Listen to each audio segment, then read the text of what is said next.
Hello my dear students and welcome back to the channel. आज के class में हम कंटिन्यू करेंगे अपने पिछले वीडियो से। पिछले क्लास में हम स्टार्ट किए थे रिजर्व, एक्यूमुलेटेड प्रॉफिट और एक्यूमुलेटेड लॉसेस का ट्रीटमेंट, जिसके अंदर हम WCR वर्कमैन कंपेंसेशन रिजर्व नाम का एक रिजर्व पढ़े थे।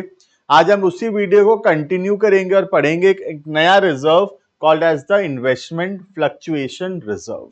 If you have not watch the previous video, मैं तुमको बोलूंगा कि पहले प्रीवियस वीडियो देख लो सो दैट ये वाला टॉपिक अच्छे से समझ में आए।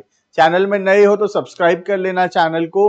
हम कंप्लीट वीडियोस यहाँ पे अपलोड कर रहे हैं CBSE related, accountancy, business studies and economics का।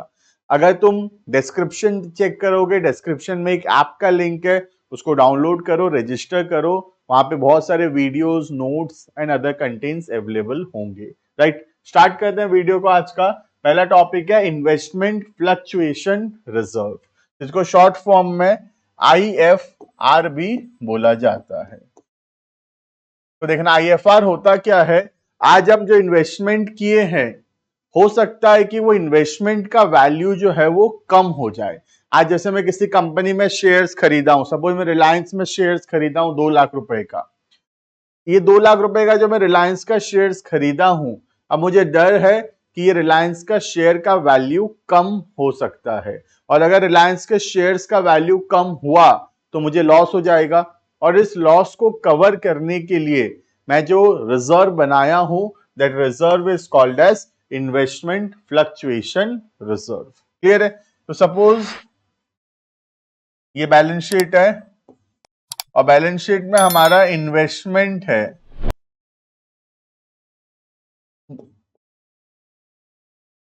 जिसको हम बुक वैल्यू बोलते हैं, जितना में हम खरीदे थे। सपोज इन्वेस्टमेंट का वैल्यू है 2 लाख रुपए, हम 2 लाख रुपए में इन्वेस्टमेंट खरीदे थे। ठीक है, अब हम IFR बनाए थे। सपोज हम IFR बनाए थे 20,000 का। ठीक है, हम इन्वेस्टमेंट करते थे 2 लाख का बुक वैल्यू, और हमको डर था कि इन्वेस्टमेंट का वैल्यू कम हो सकता है, इसके वजह से हम IFR बनाए थे 20,000 का। क्लियर है? अब डिफरेंट डिफरेंट केसेस हम पढ़ेंगे कि इन्वेस्टमेंट का वैल्यू गिरा या नहीं गिरा, उसके हिसाब से। ठीक है, तो हेडिंग करेंगे सबसे पहला case number 1।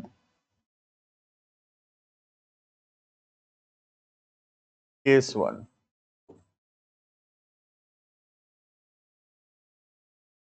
When book value मतलब जितना मैं खरीदे थे, and market value are same. जब बुक वैल्यू या मार्केट वैल्यू सेम है, या फिर और नो इंफॉर्मेशन इज गिवन, कोई इंफॉर्मेशन दिया हुआ नहीं है। ठीक है, तो बुक वैल्यू और मार्केट वैल्यू सेम है, इसका मतलब हम 2 लाख रुपए में इन्वेस्टमेंट खरीदे थे, बुक वैल्यू और मार्केट वैल्यू भी 2 ही लाख है। तो क्या इन्वेस्टमेंट का वैल्यू गिरा? नहीं सर, इन्वेस्टमेंट का वैल्यू तो नहीं गिरा। तो इन्वेस्टमेंट का वैल्यू अगर नहीं गिरा तो पूरा IFR बच जाएगा हमारे पास, और पूरा IFR डिवाइड होगा पार्टनर्स के बीच में इन द ओल्ड रेशियो। क्लियर है ये? देखना, तो एंट्री होगा IFR अकाउंट डेबिट, जो इस क्वेश्चन में 20,000 टू पार्टनर्स कैपिटल या current account in the old ratio.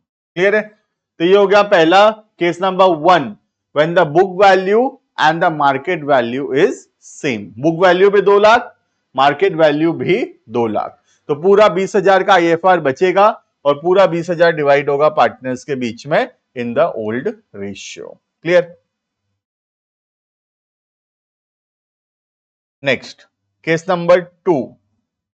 Case number 2 है जब मार्केट वैल्यू कम हुआ है। ठीक है, देखना case number 2।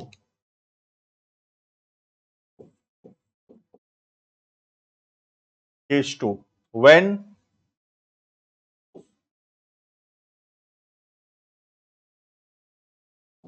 Market value is less than the book value. जब मार्केट वैल्यू जो है वो कम है, किससे कम है? बुक वैल्यू से। मतलब बुक वैल्यू अगर 2 लाख है तो मार्केट वैल्यू जो है वो 2 लाख से कम है, मतलब वैल्यू ऑफ इन्वेस्टमेंट फॉल हुआ है। ठीक है, अब कितना फॉल हुआ है उसके हिसाब से 3 सिचुएशन है, या तो आईएफआर से ज्यादा, या आईएफआर की इक्वल, या आईएफआर से कम। क्लियर है ये? देखना, तो सबसे पहला आएगा 2 का 1। If fall is less than IFR, जो फॉल है वो आईएफआर से कम है, मतलब सपोज फॉल हुआ है 15,000 का और आईएफआर है 20,000 का। फॉल मतलब जैसे मार्केट वैल्यू सोच लो 185 हो गया, तो कितना रुपए इन्वेस्टमेंट का वैल्यू कम हुआ? 2 लाख से 185, 15,000 कम हुआ। लेकिन हम आईएफआर कितना बनाए थे? 20,000। तो वो केस हुआ if fall that is 15,000 is less than the IFR. Clear है ये? तो एंट्री कैसे होगा देखना, आईएफआर पूरा 20,000 डेबिट होगा, आईएफआर अकाउंट डेबिटेड 20,000 इस क्वेश्चन के हिसाब से। 2, इन्वेस्टमेंट का वैल्यू कम हो गया, तो इन्वेस्टमेंट एसेट है, कम करेंगे तो इन्वेस्टमेंट अकाउंट डेबिट 15,000, 5,000 जो बच जाएगा वो आएगा पार्टनर्स कैपिटल या करंट अकाउंट में इन दी ओल्ड रेशियो। क्लियर? तो फॉल हुआ कितना? 15,000 का, तो आईएफआर अकाउंट डेबिट 20,000, 15,000 इन्वेस्टमेंट का वैल्यू कम होगा, क्रेडिट, 5,000 जो बचेगा पार्टनर्स के बीच में डिवाइड होगा ओल्ड रेशियो में। क्लियर है? नेक्स्ट 2 का बी, 2 का बी है if fall is equal to IFR. कितना का फॉल हुआ? 20,000 का फॉल हुआ, और आईएफआर भी कितना है? 20,000, मतलब मार्केट वैल्यू 180 हो गया, तो कितना रुपए गिरा? 20,000 रुपए गिरा, और आईएफआर भी कितना है? 20,000। ठीक है, तो entry IFR account debit 20,000 to investment account credit 20,000। Clear? कुछ भी नहीं बचेगा पार्टनर्स के लिए, IFR account debit to investment. Third case 2 का C, if fall is more than IFR. Investment का जो वैल्यू गिरा है आईएफआर से ज्यादा गिरा है, मतलब सोच लो इन्वेस्टमेंट का वैल्यू हो गया 170, तो कितना रुपए गिर गया इन्वेस्टमेंट का वैल्यू? 30,000, लेकिन आईएफआर सिर्फ कितना है? 20,000। तो जो फॉल है वो आईएफआर से ज्यादा है। क्लियर? तो इसमें 2 एंट्री होगा, पहला IFR account debit revaluation account debit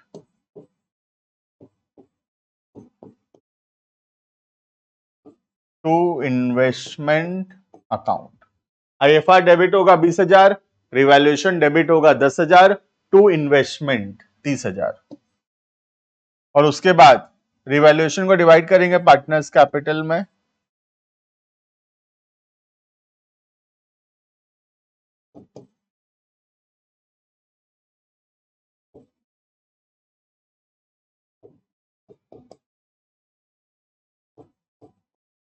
old ratio. Clear? तो ये देखोगे तो केस 1 और केस 2 जैसे डब्ल्यूसीआर में था वैसा ही आईएफआर में भी है। क्लियर? एक केस एक्स्ट्रा है डब्ल्यूसीआर से, जो आईएफआर में एक्स्ट्रा है। डब्ल्यूसीआर में केस 3 नहीं था, आईएफआर में केस 3 भी है। केस 3 क्या है?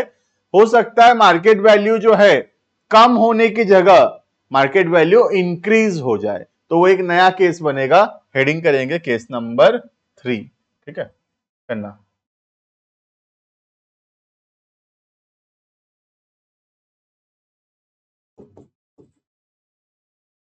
Case 3 when market value is more then the book value, जब मार्केट वैल्यू ज्यादा है बुक वैल्यू से। ठीक है, सबसे पहला अगर मार्केट वैल्यू ज्यादा है तो आईएफआर का जरूरत है ही नहीं। आईएफआर क्यों बनाए थे? मार्केट वैल्यू गिरेगा इस वजह से, यहाँ तो मार्केट वैल्यू इंक्रीज हो गया है, तो आईएफआर का कोई काम नहीं है। आईएफआर को डिवाइड करेंगे पार्टनर्स के बीच में।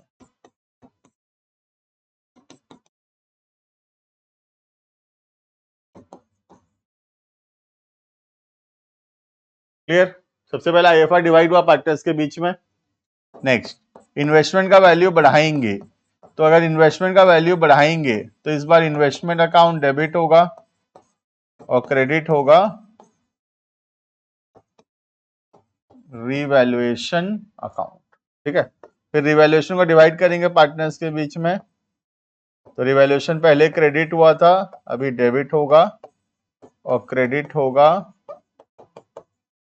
पार्टनर्स कैपिटल या current account in the old ratio. Clear है? तो केस 3 केस हुआ। पहला, बुक वैल्यू और मार्केट वैल्यू सेम है। सेकंड, मार्केट वैल्यू कम है। और थर्ड, मार्केट वैल्यू ज्यादा है। क्लियर? इसी के हिसाब से हम आराम से एंट्रीज कर सकते हैं। ये क्वेश्चन है, देखना, हम केस पहचानने की कोशिश करेंगे। अगर हम केस पहचान लिए तो एंट्री आराम से बनेगा। ठीक है, देखना, Radha, Gauri and Kabir sharing profit and loss in the ratio of 4:3:2। तो old ratio 4:3:2, decided to share future profit 2:3:4। ये कौन सा रेशियो? New ratio. रिजर्व में कौन सा रेशियो काम आएगा? Old ratio. तो बैलेंस शीट में क्या है? आईएफआर 18,000 का, इन्वेस्टमेंट है 2 लाख का। ठीक है, ये 2 लाख क्या चीज है? 2 लाख बुक वैल्यू है। ठीक है, बैलेंस शीट का जो वैल्यू है उसको क्या बोलते हैं? Book value. ठीक है, सबसे पहला, when there is no information, तो ये क्या है? कॉपी में केस 1 है ये, जब मार्केट वैल्यू और बुक वैल्यू सेम है। Case 2, where market value of investment is 2 lakh, तो ये भी क्या है? ये भी केस नंबर 1 होगा। ठीक है, देख सकते हो यहां पे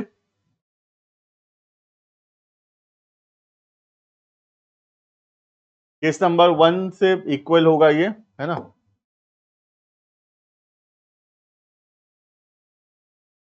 When book value and market value are same या no information is given, क्या एंट्री होगा?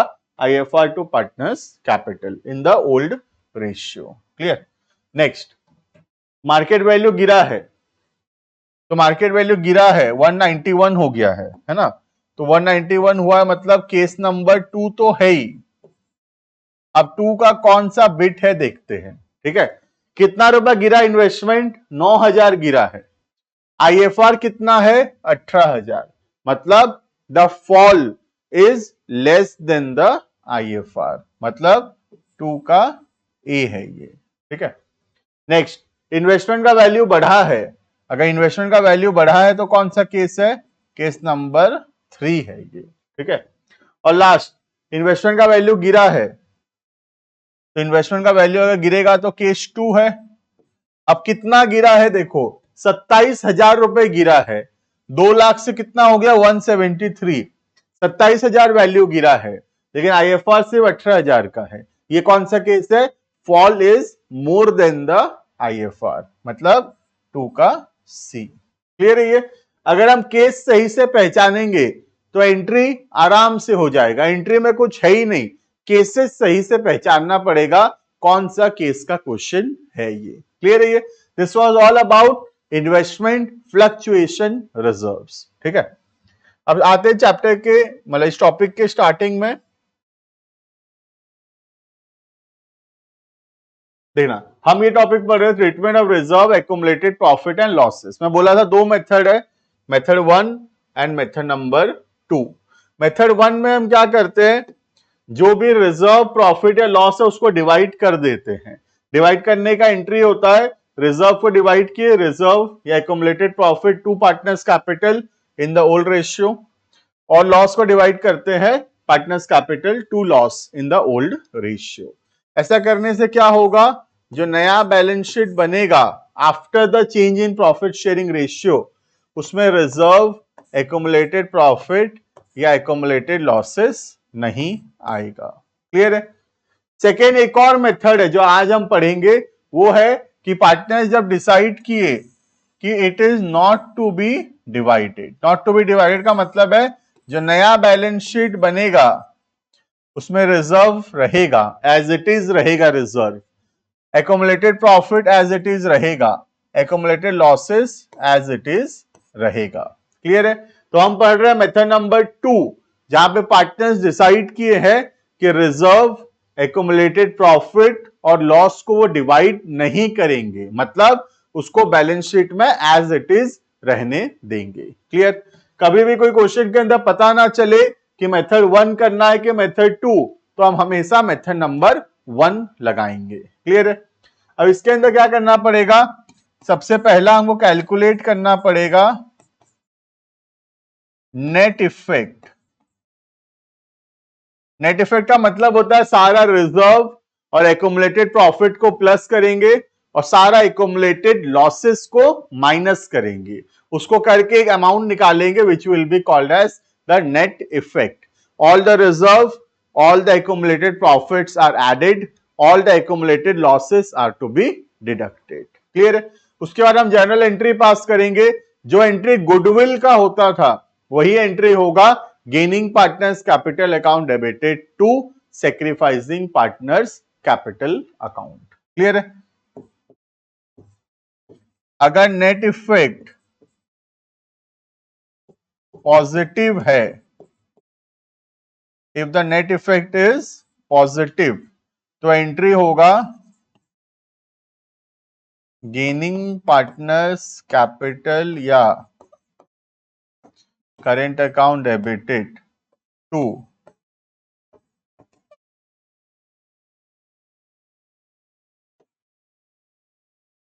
सैक्रिफाइसिंग पार्टनर्स कैपिटल या करेंट अकाउंट। और अगर नेट इफेक्ट नेगेटिव हुआ,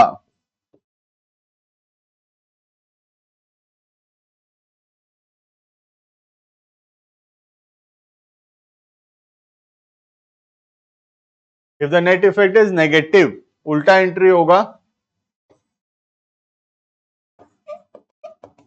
सैक्रिफाइसिंग पार्टनर्स कैपिटल या current account debited to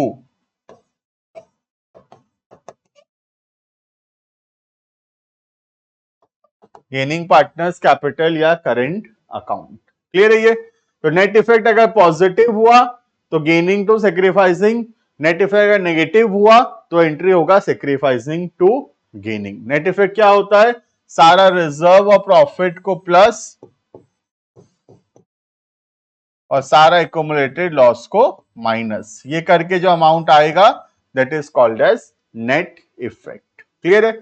method number 2 कब लगाना है, जब क्वेश्चन में बोलेगा मेथड 2 लगाने, क्वेश्चन बोलेगा कि रिजर्व, प्रॉफिट या लॉस को डिवाइड मत करो, या क्वेश्चन बोलेगा रिजर्व, प्रॉफिट या लॉस को एज इट इज रहने देना नया बैलेंस शीट में, जब ऐसा कुछ बोलेगा तभी मेथड 2 लगाएंगे, और एल्स हम हमेशा लगाएंगे मेथड नंबर 1। मेथड नंबर 1 में बैलेंस शीट में ये सब नहीं रहेगा, चला जाएगा बैलेंस शीट से, लेकिन यहां पे बैलेंस शीट में ये सब कुछ कंटिन्यू करेगा, बैलेंस शीट से नहीं हटेगा वो। क्लियर है।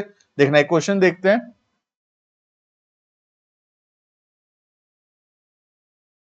देखना, Vinay, Aman and Pratik are partners sharing profit and loss in an agreed ratio. With effect from 1st April 24, they agreed to share future profits equally.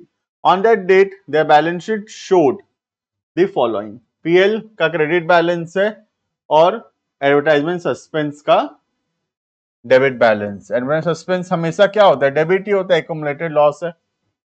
Following general entry when the books, when they decided to record the effect of the following without affecting their book value, तो हमको general entry करके दिखाना है जहां पे book value को affect नहीं करना है। बुक वैल्यू का अफेक्ट नहीं करना है मतलब बैलेंस शीट में एज इट इज रहेगा। तो ये कौन सा मेथड करने बोल रहा है, मेथड नंबर 2। क्लियर है? तो हम निकालेंगे नेट इफेक्ट। नेट इफेक्ट में पीएल का क्रेडिट बैलेंस है, एक्युमुलेटेड प्रॉफिट है प्लस होगा, एक्युमुलेटेड लॉस है माइनस होगा। तो नेट इफेक्ट कितना आया? नेट इफेक्ट आया 1.5 लाख रुपए, राइट। अब एंट्री क्या होगा? नेट इफेक्ट पॉजिटिव है, नेट इफेक्ट पॉजिटिव होने से एंट्री क्या होगा? Gaining to sacrificing. क्लियर है? अब गेनिंग टू सेक्रीफाइसिंग करना पड़ेगा हमको। यहाँ पे ना ओल्ड रेशियो नहीं था, मैं ओल्ड रेशियो दे देता हूं वरना सॉल्व नहीं हो पाएगा ये। ओल्ड रेशियो ना है सपोज 3:2:1, ठीक है। तो old ratio 3:1, new ratio equal. निकाले गेनिंग सेक्रीफाइसिंग। क्या क्या नाम है? विनय, नमन, प्रतीक।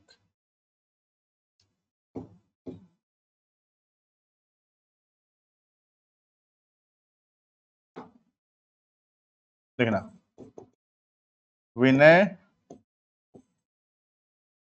नमन, Prateek. Old ratio 3/6, 2/6, 1/6। New ratio equal 1/3, 1/3, 1/3। तो ये तो नील आएगा, 0 आएगा, है ना। और इसका क्या आएगा? विनय का देखना 6, 3 - 2, 1/6 प्लस में आ रहा है सेक्रीफाइस। इसका आएगा -1/6 गेन, ठीक है।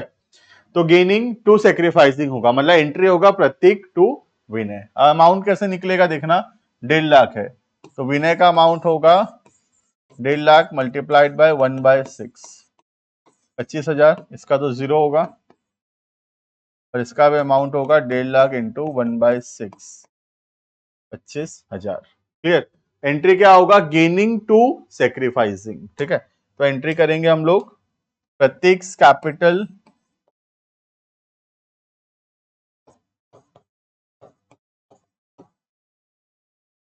To Vinay's capital,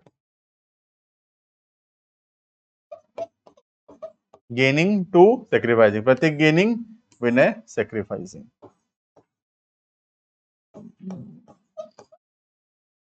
clear? तो ये एंट्री करने से क्या होगा? अब जो नया बैलेंस शीट बनेगा, ये जो नया बैलेंस शीट बनेगा after the change in profit sharing ratio, इस नए बैलेंस शीट में एडवर्टाइजमेंट सस्पेंस रहेगा 25,000 और पीएल रहेगा 1.5 लाख, ठीक है। अगर मेथड नंबर 1 से करते तो ये दोनों बैलेंस शीट में नहीं रहता, बैलेंस शीट से चला जाता। क्लियर है? तो this was all about the treatment of reserves, accumulated profit and losses. दो मेथड है, एक में जब डिवाइड होगा और दूसरा जब डिवाइड नहीं होगा। ध्यान से देखना क्वेश्चन में क्या करने बोला है। मैक्सिमम क्वेश्चन में मेथड 1 ही करने बोलेगा, कुछ एक आधा क्वेश्चन ऐसा हो सकता है जहां पे मेथड नंबर 2 करने बोले, राइट। उसके बाद हम दो टाइप का रिजर्व पढ़े, एक था WCR और दूसरा था IFR। दोनों बहुत इंपॉर्टेंट एग्जाम के हिसाब से, एग्जाम में रिपीटेटिवली क्वेश्चंस आते हैं WCR एंड IFR को लेकर, ठीक है। मिलते हैं आने वाले क्लासेस के अंदर, यहाँ पे हम स्टार्ट करेंगे रीवैल्यूएशन। तब तक के लिए thank you and good bye.